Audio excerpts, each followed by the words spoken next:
Hey, halo Re, kembali lagi bersama aku, Devi Nurpita. Gimana nih, masih pada semangat kan? Harus tetap semangat dong, walaupun di rumah aja harus tetap produktif.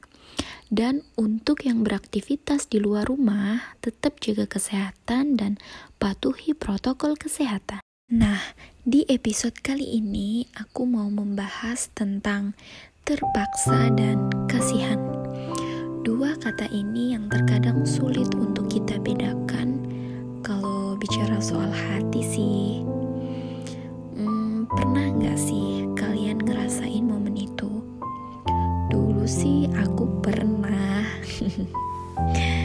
Ketika kalian deket sama seseorang dan mungkin pengennya cuman sebatas teman, seketika temanmu itu ungkapin perasaannya ke kalian.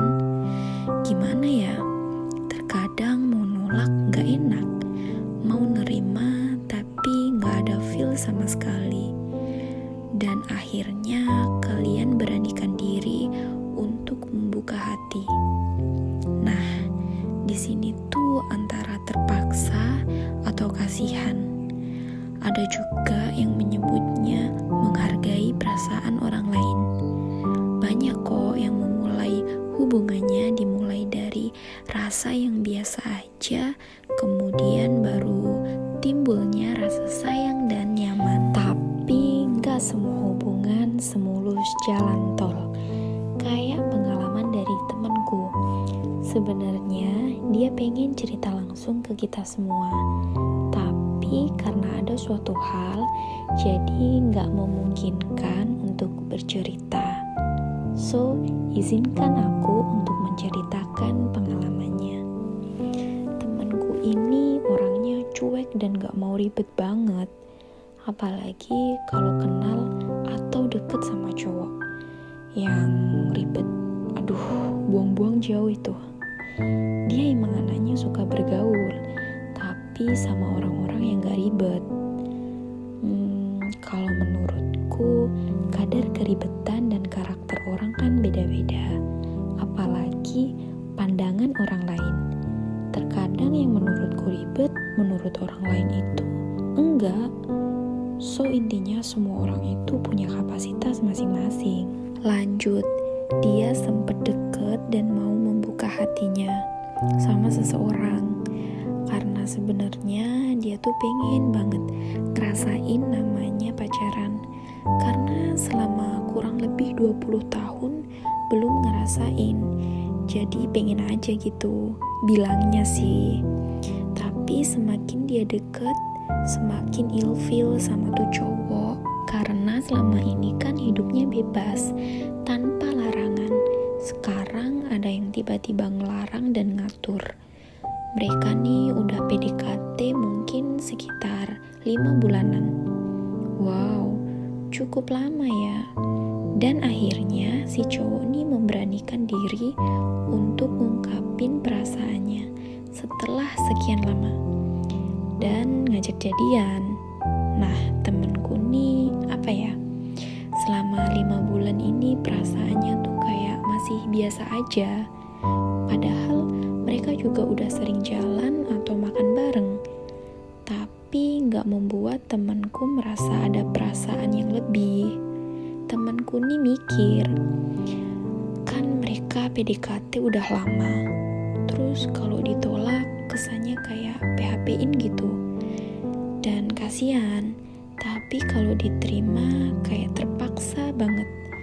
Tapi temenku nih akhirnya menerima perasaan si cowok itu karena ingin menghargai perasaan dan pengorbanan si cowok ini dan mencoba untuk lebih membuka hatinya. Kalau menurut kalian, terpaksa atau memaksakan hati, kasihan atau menghargai? Kata-kata yang mudah banget diucapkan, tapi kalau udah urusan sama hati dan perasaan, pasti bingung untuk mendeskripsikannya. Oke, lanjut. Nah, akhirnya mereka berdua jadian dong. Officially temanku pacaran. Mungkin orang lain melihat hubungan mereka sangat bahagia, tapi nggak sama sekali. Itu hanyalah cover. Ya nggak dipungkiri, namanya hubungan pasti ada senengnya, ada juga melu-melunya. Tapi kalau menurut temenku ini, dia ngerasa cuman melu doang. Karena selama pacaran, ngerasa dia cuma berusaha ngebuat pasangannya bahagia. Tapi tanpa disadari, dia nggak merasakan kebahagiaan itu dan berusaha menutupinya. Jadi temanku jatuhnya apa ya? Dia lebih mementingkan kebahagiaan orang lain tanpa mementingkan perasaannya sendiri. Kalau sebenarnya tertekan dan udah capek. Di situ temanku nggak mau mengakhiri hubungannya. Karena yaitu tadi, kembali lagi kalau dia lebih mementingkan kebahagiaan orang lain.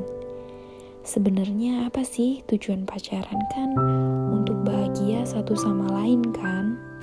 Bukan cuman bahagia sepihak. Nah, si cowok kan juga ngerasa mungkin temanku baik-baik aja dan bahagia juga seperti apa yang dirasain, tanpa tahu kalau sebenarnya temanku tuh tersisa banget, harus pura-pura terus, dan hubungannya itu dijalanin mungkin kurang lebih 1,5 tahun. Dan bingungku juga, temanku selama 1,5 tahun ngerasa hambar dan emang gak ada perasaan apapun. Berawal dari menghargai perasaan orang lain sampai lupa perasaannya sendiri.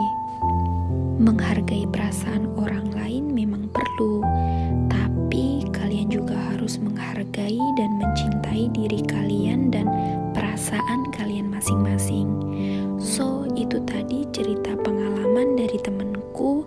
Mungkin kalian juga yang mau share pengalamannya bisa banget langsung aja email ke alamat yang udah aku tulis di kolom deskripsi bio. Aku ingetin sekali lagi, kalian bisa ambil poin-poin positif sesuai pola pikir kalian masing-masing.